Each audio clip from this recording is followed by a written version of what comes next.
put out DecoArt acrylic gesso. And that's what I have on my wax palette right here. And I have a clay board with the sides on it, but this type of clay board has a texture on it. And for the technique I want to use, I don't want that texture on there. So what I'm going to do is thin the gesso, not too much, but enough that I can control it a little bit better with water. And this usually is a double process in that I'm going to apply a rather heavy amount of gesso to my surface and then get that surface wet with water and let the water smooth the gesso down. I let that dry overnight. And I'm doing this at about 4 o'clock in the afternoon. By morning I should be able to wet sand the piece, and if it isn't as smooth as I want it to be, I'll repeat the process and let that dry the same amount of time and then wet sand one more time. This is going to be used in the Flemish method, and therefore I need as smooth as possible surface. A trowel is too small to put it on. It leaves too many ridges. So I just use a plastic ruler. And it's very helpful if the ruler is longer than the surface you're going to put it on. So I'm just putting the gesso on the ruler.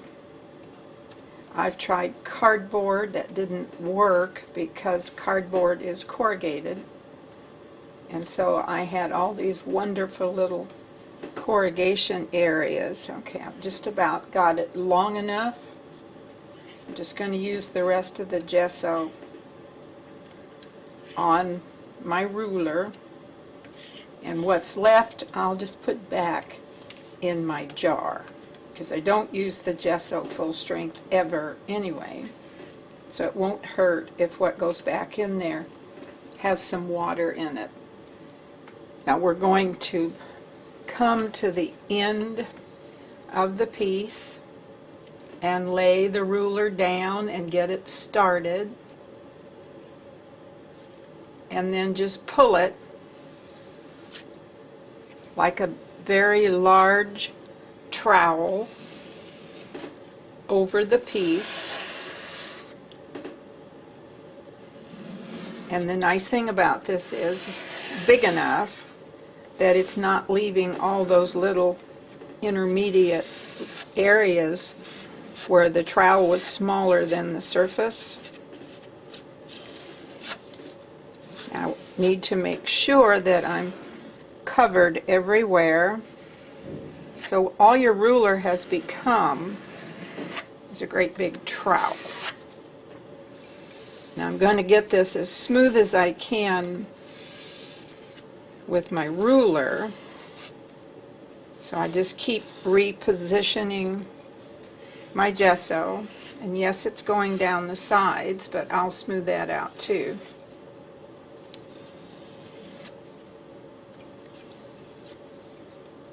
The early Flemish worked on wood, rigid surfaces, and they used a similar product to this. It was glue and clay, and it allowed them to produce a totally smooth surface, and that's how those early techniques were developed.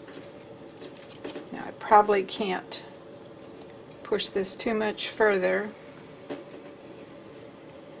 I've got one area right in there that is not behaving for me.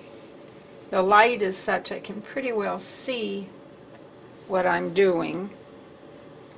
So I'm going to lay that down and with my finger go ahead and pull the gesso down on the sides, because it's going to have to be down there anyway.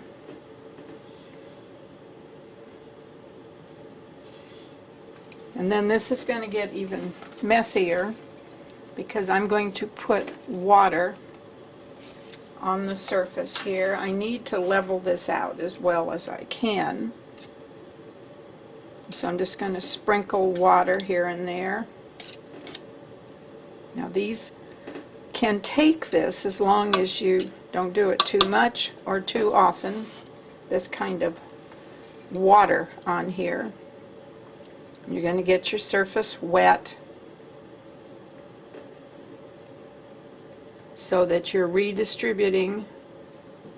Picked up a hard piece right there. One more time, all the gesso. Now you're using your fingers, but I'm not using any pressure. Everything is just as gentle as I possibly can make it, and I'm trying to let my fingers go off the sides. Now as this sets up, you will see it level out. Why, I'm not quite sure. It's the weight of your fingers and the water. And once it dries, the wet sand, if I have created any areas that are not level, my wet sanding will lay those down. Now you do want to make sure that you've got an area to work where you can make a mess, and this can sit because it's going to be pretty wet for quite some time. So as soon as it's dry, we'll go through the wet sanding process, and then I'll see if I need to repeat this. It has dried overnight, and so now I have a sanding block here, and it's a medium to fine. It's not a super fine one.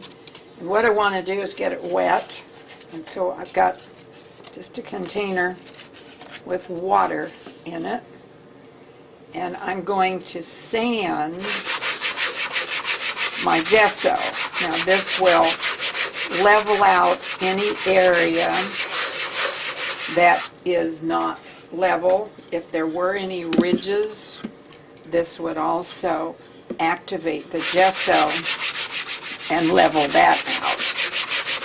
Now I didn't have any ridges. What I actually have is a couple of areas where I didn't have much gesso. So this is just to smooth things out. And then I'm going to disappear for just a second as I turn the water on and rinse this off. Okay, we've got a very wet board here right now, but all of the sanding has been removed, and I'm simply going to blot it with a paper towel and let it sit here until it dries. Now at that point I will evaluate whether or not I need to repeat my process. From what I saw earlier this morning, I think I will, because I had an area or two where the original texture was still showing too much, and I want this as smooth as possible. The sponge is just in need of being rinsed also with room temperature water. All of this will come off the sponge and it will dry.